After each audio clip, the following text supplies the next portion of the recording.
Hey there, Internet friends. Trevor Starkey here with another episode of AC Discovery, my Saturday show where I go into anime and comics.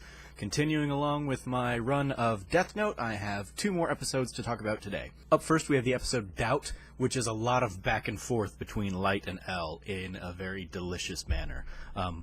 You first have them kind of going at each other through a game of tennis, where as the game itself is being played, we're constantly seeing what's going on inside each of their heads and how much to give away, whether or not they are who they think they are, and all that stuff.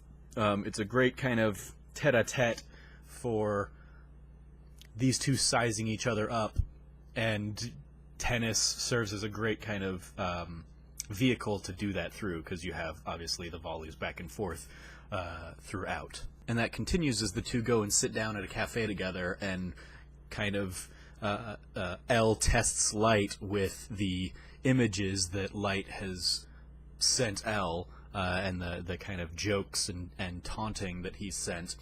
And L kind of throws a curveball at him and says, no, there haven't been 3 messages, there have been 4 messages, pulling out a fake 4th message to see how Light would react to this information. And it's all kind of playing with the idea of how much should I give away, how well should I reveal what I know about this, how smart should I look, how strong should my deductive reasoning skills be, is kind of what Light is battling, and he's having to constantly debate, well, if I come across too smart, I'm gonna seem like only Kira could know this, but if I don't come across smart enough, I won't be able to get close to L and kind of work my way into the investigation. So everybody's kind of having to play a balancing act here, and it's just great, and it's interrupted by both L and Light getting a call that Chief Tagami, Light's father, has had a heart attack. And obviously Light's not at a point yet where he's going to sacrifice his father to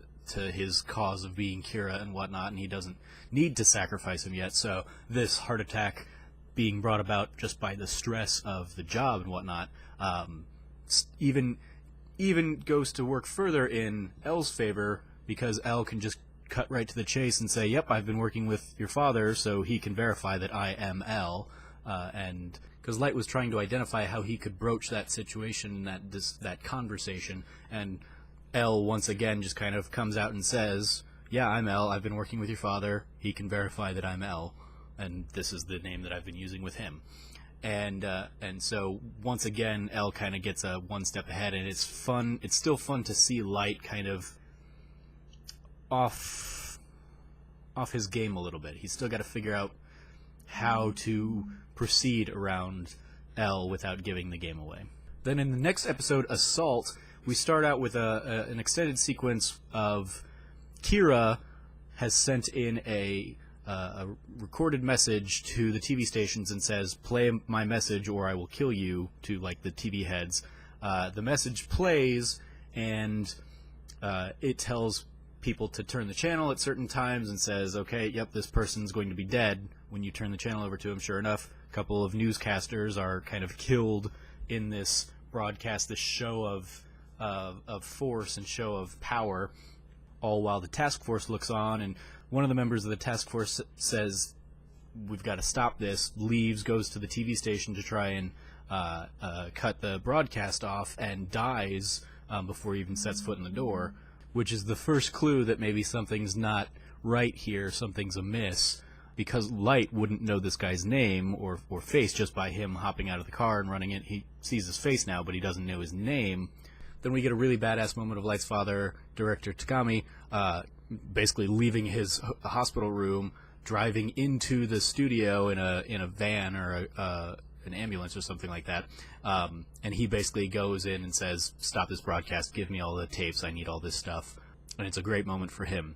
As all this is winding down, we cut to Light and find out that it wasn't him doing this, it is another Kira, and he identifies that this Kira must have taken the Shinigami Eyes deal, because they were able to kill without knowing the names of the people, so they must have the Shinigami Eyes and just be able to see the names of those people. And L correctly identifies that this is probably a copycat killer, copycat Kira, because it doesn't fit the MO of Kira. Kira has not gone after innocent people like these two newscasters who have died. He's only gone after people who are criminals or people who are getting in his way. And then sure enough, the episode ends with our first look at Misa, the new bearer of a Death Note, and she kind of talks about how she is doing this to try and meet Kira because she really admires his goal, his end game of trying to cleanse the world of evil, and she did indeed get the Shinigami eyes and take that deal. So a lot of exciting movement in these two episodes. I'm excited to see where this thread with Misa goes now, especially because I'd heard the name Misa, but I didn't know who that was, and I'd also seen the if you go on to Netflix, the cover image of Death Note has Misa, who I've just been like, who's this blonde girl on the cover, and why has she not been in the show yet? And so it looks like she's going to be playing a bit of a role here in the future of the series. So those are my thoughts on these couple episodes. A lot of fun, a lot of stuff going on here. Excited to see where it goes from here. As always, I've been your host, Trevor Starkey from TrevorTrove.com. You can follow me at SnarkyStarkey on Twitter. And until next time, from here at the Trove, treasure your friends.